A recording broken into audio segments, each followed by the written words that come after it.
पापा, बस हम लोग निकल रहे हैं, शाम तक लौट आएंगे।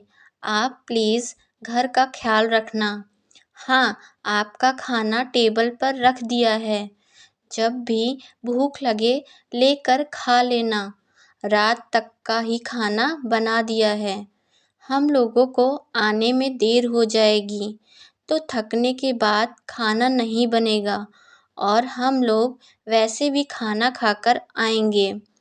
और हाँ, जाते जाते बाहर ताला लगा कर जा रहे हैं, अपना ख्याल रखना।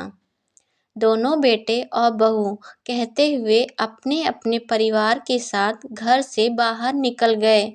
आज इन लोगों का रिजॉर्ट जाने का मूड है।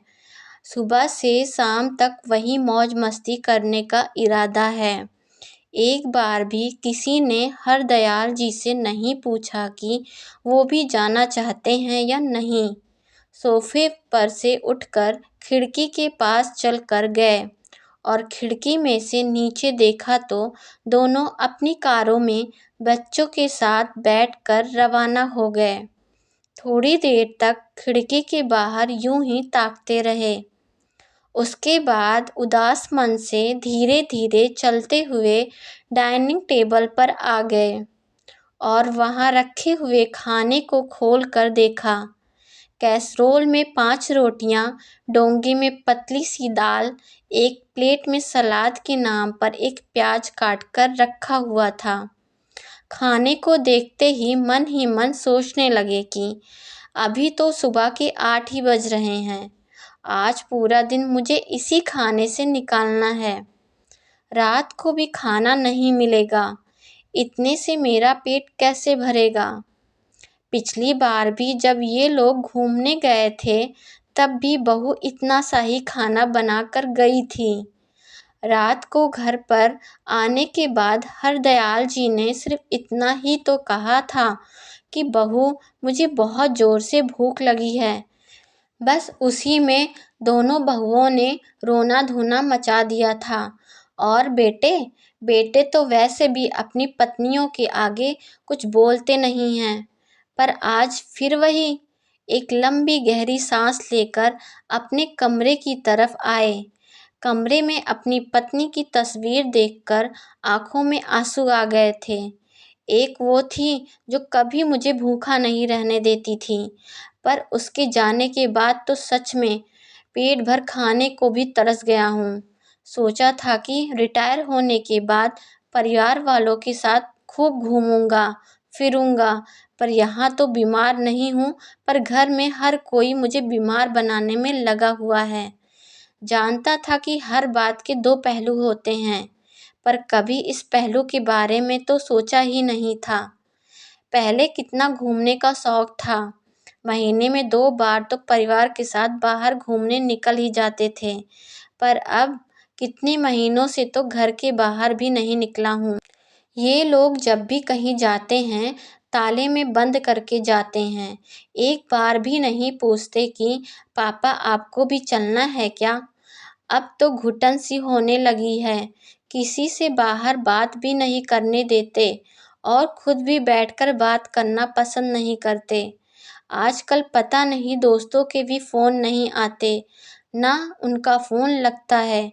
मेरे ही बेटों ने अपने घर का चौकीदार बनाकर रख दिया है मुझे। जब हाथ पैर चल रहे हैं तब मेरी कदर नहीं है, तो जिस दिन बिस्तर पकड़ लूँगा तो मुझे तो पूछेंगे भी नहीं। किसी न किसी निर्णय पर पहुँचना बहुत ज़रूरी हो चुका है। अभी हरदयाल जी मन ही मन सोच रहे थे कि उनके फ़ोन पर एक अननोन नंबर से फ़ोन आया। जब फ़ोन उठाया तो दूसरी तरफ उसके दोस्त कैलाश जी बोल रहे थे। और हरदयाल, कैसा है? कितने दिनों बाद तेरा फ़ोन लगा है। अरे कैलाश, आज इतने दिनों बाद तुझे मेरी याद कैसे आई? भाई, यह पूछने के लिए कब तक भाभी जाने का गम मनाएगा? कुछ आगे का सोचा है कि नहीं? मतलब यह कि इस बार हम सारे दोस्त मिलकर रामेश्वर घूमने जा रहे हैं। तू भी चलेगा इस बार? पिछली 2 बार भी तू मना कर चुके हो। मैंने कब मना किया? कब? अरे, पिछली बार वैष्णो देवी यात्रा पर गए थे और उससे पहले कैलाश मानसरोवर यात्रा पर गए थे। तेरे फ़ोन पर फ़ोन लगाओ तो लगता ही नहीं है। आखिर तेरे बेटों को फ़ोन लगाया था, तब तेरे बेटों ने ही कहा कि पापा मना कर रहे हैं। अब मम्मी के बगैर उनका मन ही नहीं लगता। इस बार मैंने किसी और नंबर से फ़ोन लगाया तुझे। कमाल है, ये नंबर तो लग गया। सुनकर हरदयाल जी हैरान रह गए। उन्हें तो बिल्कुल भी पता नहीं था कि पहले भी 2 यात्रा जा चुकी है। मतलब बेटों ने उन तक बात पहुंचाई ही नहीं। और फिर उनका मोबाइल। अरे क्या हुआ, जवाब तो दे। अचानक कैलाश जी की आवाज़ से हरदयाल जी की तंद्रा टूटी। अरे हाँ, इस बार ज़रूर आऊँगा। कितना क्या पेमेंट देना है वो बता देना, मैं डिपॉज़िट करा दूँगा। चल मैं तुझे अपने व्हाट्सएप ग्रुप में शामिल कर लेता हूँ और वहीं सारी डिटेल भेज देता हूँ।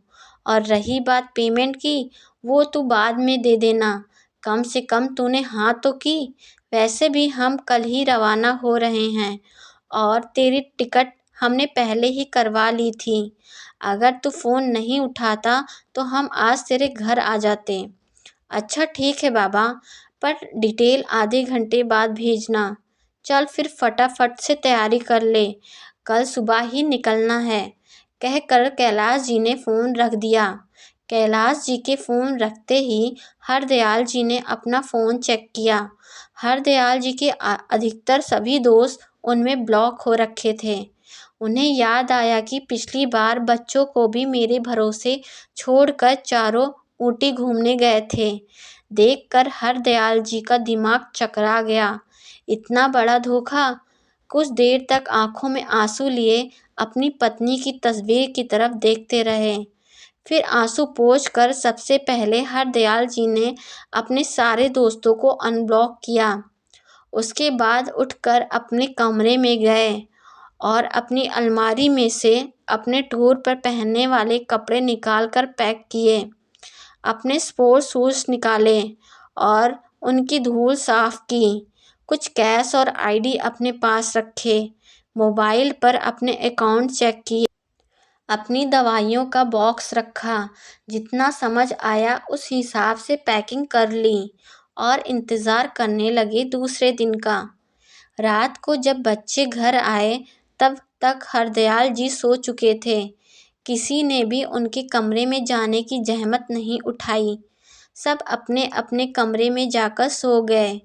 दूसरे दिन जब बेटे और बहू चाय पी रहे थे तो हरदयाल जी तैयार होकर अपना बैग लेकर बाहर आए। उन्हें देखते ही बड़ा बेटा बोला, अरे पापा आप कहाँ चल दिए? मैं अपने दोस्तों के साथ रामेश्वर टूर पर जा रहा हूँ, मेरा भी टिकट है। हरदयाल जी की बात सुनकर चारों बेटे बहू एक दूसरे की शक्ल देखने लगे। बड़ी बहू बोली, पर पापा जी आप ऐसे कैसे जा सकते हैं? बच्चों के तो एग्ज़ाम शुरू होने वाले हैं और हमें भी बेंगलोर के लिए रवाना होना है।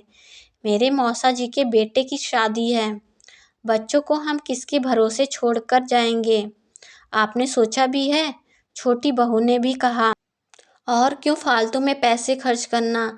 आपके पास इतना ही पैसा है तो थोड़ा बहुत हमें दे दीजिए, बेटे ने भी कहा। और वैसे भी इस उम्र में कहाँ घूमने की लग रही है आपको? कल को गिर पड़ गए तो सेवा कौन करेगा? इसलिए चुपचाप अपना सामान वापस कमरे में रख दीजिए। बड़ी बहू बोली, मुझे ऑर्डर देने वाली तुम कौन होती हो बड़ी बहू? तुम लोगों ने मुझे अपने घर का चौकीदार समझ रखा है, जो अपने बच्चों को मेरे भरोसे छोड़कर जाते हो। तुम लोगों की हिम्मत कैसे हो गई मेरे मोबाइल से मेरे दोस्तों को ब्लॉक करने की? पापा आप गलत समझ रहे हो, वो आपको कोई डिस्टर्ब ना करे इसलिए ब्लॉक किया था। अच्छा, मेरे आराम का इतना ही ख्याल है तो अपने बच्चे खुद संभालो। और रही बात मेरे घूमने फिरने के तो खर्चे की, तो वो मैं अपने खुद के कमाए पैसों से कर रहा हूँ, किसी को बताने की ज़रूरत नहीं है। अभी तो मैं रामेश्वर जा रहा हूँ, वापस आने के बाद निर्णय लूँगा कि अब मुझे क्या करना है। बहुत हो गई तुम लोगों की मनमानी। कहकर हरदयाल जी वहाँ से रवाना हो गए। बेटे और बहू से कुछ बोलते ना बना। आखिर सब यही सोचते रह गए कि पापा आखिर क्या निर्णय लेंगे। आपको यह कहानी कैसी लगी? कमेंट करके ज़रूर बताएं।